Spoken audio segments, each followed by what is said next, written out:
in the bank. Rates are good. Pretty exciting. You know why? Right. Free money. You understand what I'm saying? Hey, thanks for staying with us. This is your Real Estate Chalk Talk, coming to you from the legendary Rack Shack Barbecue Studio in Eagan, Minnesota. HittnerGroup.com. HITTNER Group, all one word. HittnerGroup.com. And we're speaking with, we got some money stuff. You want to get that out of the way first? We'll get it out of the way real quick. So just touch on rates this past week. We actually saw a little improvement, Keith, so everybody's a little bit happier. Still not jumping up and down, but at least it seemed like this last week. The increases ended for a minute. Yep. So we stopped. We actually retracted a little bit. So now you're low fives again. Okay. 30-year fixed money, low fives, where we were mid fives, we were high fives. With a little bit of discount, buying that rate down, we can see a 4 in front of it. When's the last time you were in the low fives? Boy. Before we did the big dipperoni. Boy, I'd have to check. Maybe? Yeah, it's been a long time. Yeah. You know what's really fascinating about all that is 5 to 6%. If you look historically, that's normal. That's a normal number. Yep. We have gotten so used to threes that we're thinking, we're being gouged. Right. But Yeah. in reality, that is a true normal over a long haul. Well, and we have a generation that hasn't seen this high, though. That's the problem. So everybody our age, or you guys' age, I'm a lot younger than you guys. Hey, But- wait a minute here. Hey. So, but everybody, like, I paid 18. Like, no one gives it. No one cares about your sad story, about that. They are used to seeing a 2 and a 3, and they're overwhelmed with this high 4, low 5. Like, oh my gosh! So it's pretty funny. It's fascinating. You can adapt. Like the first house I was talking about that I built, on the river basin. We were within inches of losing that house because we no longer qualified because the interest rates were climbing like crazy, and we had to pay, I forget how many points, to buy down a 7/1 ARM to 9.25%. Wow. Adjustable rate. So Yeah. you know that the 30-year fix were higher than that. Oh, for sure. Yeah. And we almost lost that house. I would have built that whole thing and would have had to sell it at closing because the interest rates. So when I hear 5% or 4%, it's like we're golden. All good. Yeah. So that's where rates are. What we're seeing, Keith, is we're seeing some refinance stuff, but it's usually have to refinance, and not have to in a bad sense, but just have to, like, hey, I can pay off some debt, I can do this, I can restructure, I can get rid of. People are getting nervous because they see their HELOCs going up pretty dramatically. So they're just saying, hey, I'll lock everything up at 4.5 or 5, 5.5, So we're seeing some of that, and then a lot is just the purchase market. We see a lot of people are getting pre-approved. We're winning more deals, which is nice. We're, every weekend isn't like 14 pre-approval letters and you got one, so that's kind of nice to get back to some of that normal market. I think it is a little bit. And so that stuff's good. So getting back to Randy, though, I just want to kind of finish up that conversation. Okay. So you were talking at the end of the last segment just about referrals outside of Minnesota, and you're talking about Vegas. How do you find deals in Vegas? How do you find deals in Colorado, in San Francisco? Is it just word of mouth, as you were talking about earlier, reputation? Well, it's a little bit all over the map. Some of it started because I had a local client who owned 2 or 3 homes. Okay. And So so you they kinda wanted to work build, top or they end. wanted to. You work high-end stuff mainly, or do you work mom and pop? Well, more on the high end.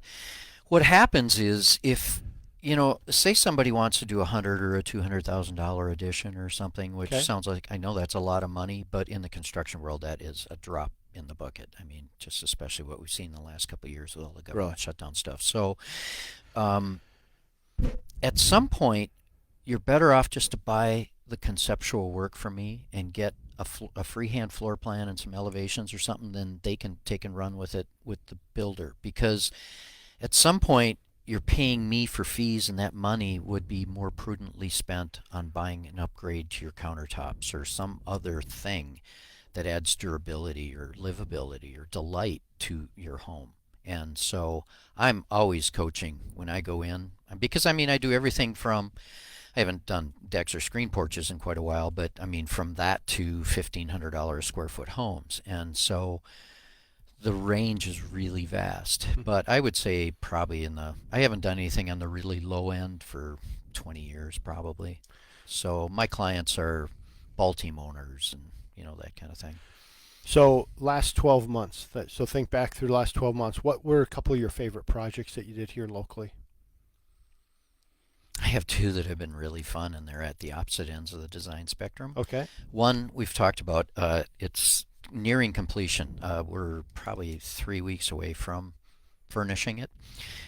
And this one's on the south shore of Medicine Lake, and so conceptually it's two metal boxes that are 2 stories high with a glass link in between that's like a shard of sunlight that slices through the house. And then the garage is a third block that is wrapped in limestone.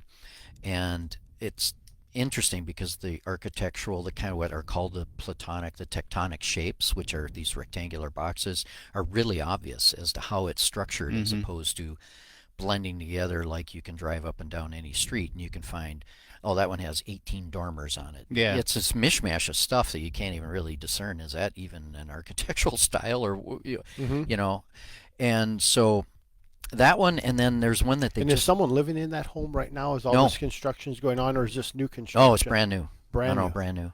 And how long? Because we've talked about that, and you haven't been on for a while. So what was that time frame? We started in February of 20 with design. So this has been going on for over 2 years. Wow. But there's a lot of sophisticated details in this house, and the materials are amazing. And it's unlike anything I've ever designed before.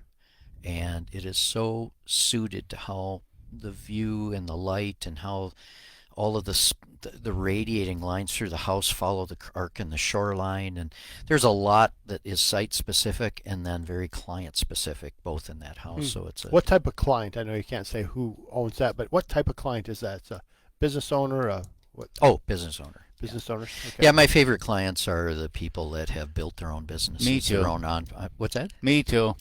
I love guys that build their stuff, and started with an idea and created something.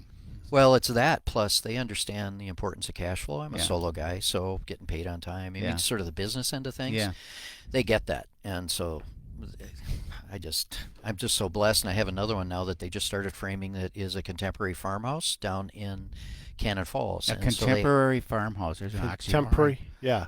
well, it's a hybrid. Like you think about transitional style, that's a combination of kind of contemporary. All they did is they took the recessed cabinet doors and cleaned up all the edges and did shaker style or something very simple, as opposed to OGs and cornices and things like that have. And so it's a reductive version of that. So it has the warmth of the traditional character, but kind of on the emotional side, it really feels a little more cleaned up, a little more contemporary. And so that informs decisions. I mean, the stones that we pick for the tops and stuff are down. Where do you The find stuff that is just- stuff? Where do you find the materials? See, I always wonder about what's the difference between a $300 a square foot house and a $1,500 a square foot house. Oh, You got two It's homes that are immense. 5,000 square feet. One's 350 or 400 a square, and the other one's 1,500. What's the difference? you point in any direction, and there's a wide range of material choices and a wide range of price points that tag along with each of those. Whether you're inside or outside of the house, it does not matter. I mean, we put the one on Medicine Lake has a Lucabond, which is a laminated panel that's aluminum on the face, and you only see that on commercial buildings. I think Burwald was the installer. They're a commercial company, and they said that they think this might be the only third house in the Midwest that has this siding on it. And it gives it this very sleek, crisp, and look to it, but then it's really interesting because it has not an iridescence, but almost a little bit of a subtle sheen. So as the sun moves around the house, the surfaces change and model. Well, you don't get that out of LP siding. Right, that right. you stained or painted. Or Does it attract it? Take It's on a different patina after a time, or No, this won't. Okay. And so, I mean, that's the other thing too, is there's no maintenance, and so there isn't anything to maintain on the outside of this house at all. So the other project is in Cannon Falls you're doing right now. Tell us a little bit about that.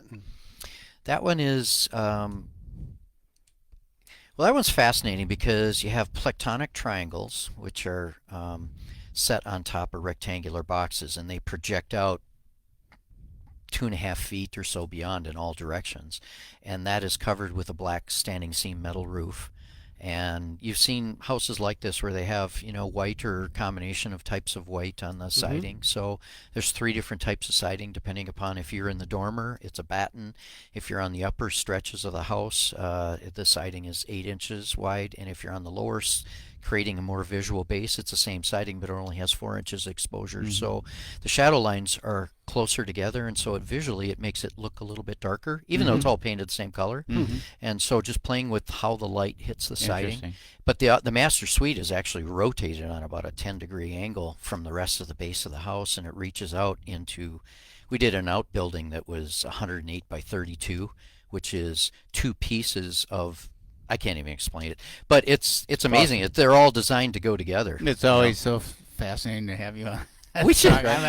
Can we just do the whole 2 hours? This could be a today? 3-hour show right now. Okay, this is your Real Estate Chalk Talk. Thanks for staying with us. We'll see you next week. You've been listening to your Real Estate Chalk Talk with the Hittner Group, the leaders of the